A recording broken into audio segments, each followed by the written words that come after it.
And next question, sir, sa iyan sa likod ko. Yeah, hi. Good afternoon. I'm George True from Abante. I'd like to ask the cast, what is your favorite scene in the movie?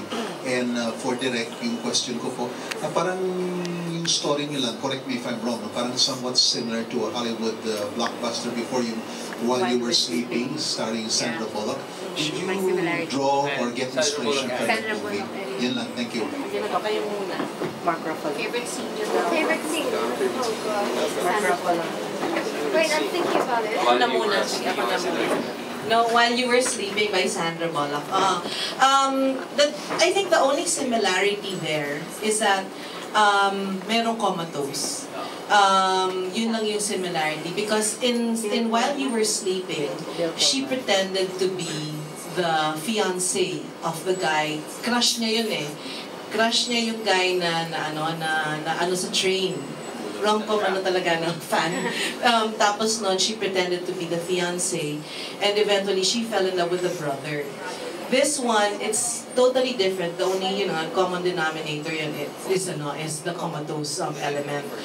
Here kasi, the three of them, I mean, like si Ethan, the character of Enrique, he doesn't know, hindi niya kilala yung dalawa talaga. So, and these two are, they've been together for a long time na. Parang mayroon silang history.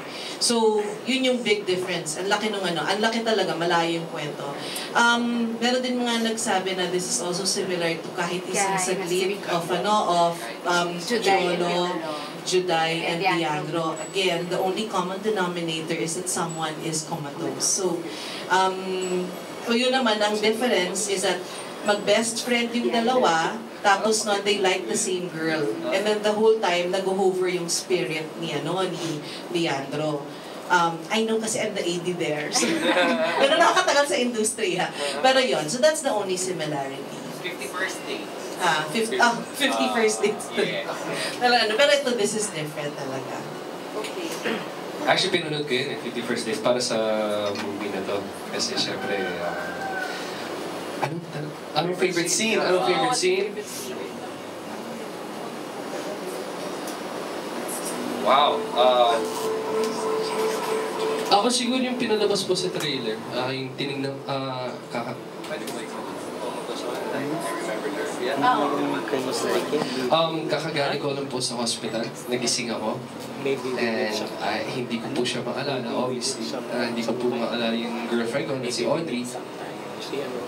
And nagkukwento siya, she shows me parang videos and everything about kung sino ako, and marami pong mga pictures doon sa hospital bed ko, pero hindi ko siya talaga maalala. And then she takes me back to my house, yung house na sobrang mahal na mahal ko, kasi it's been in my family for a long time, and gusto ko siya i-restore before I was in the accident. So, nandun kami sa harapan ng bahay, and she does this. Basta may ginawa siya. Basta may ginawa po siya. Hindi ko secret, abangan yung anong ginawa niya. Pero may ginawa po siya, and then bumalik yung alaala ko from the past, our relationship. And it was a beautiful scene. Buti nga po ginamit sa trailer. It was a beautiful scene. So yun po yung favorite ko. Thank you, Gerald. Thank you. Next, Eliza, syempre, beautiful, anong favorite scene?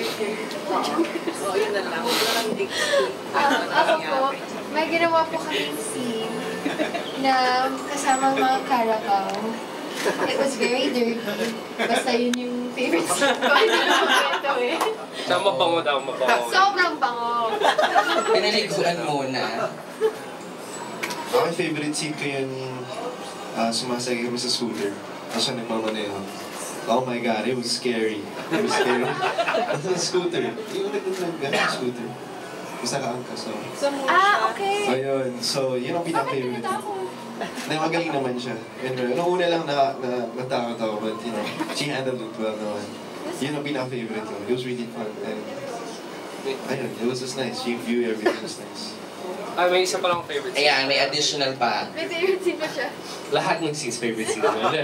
May isang scene na kakashoot lang namin the other day, or kahapon yata.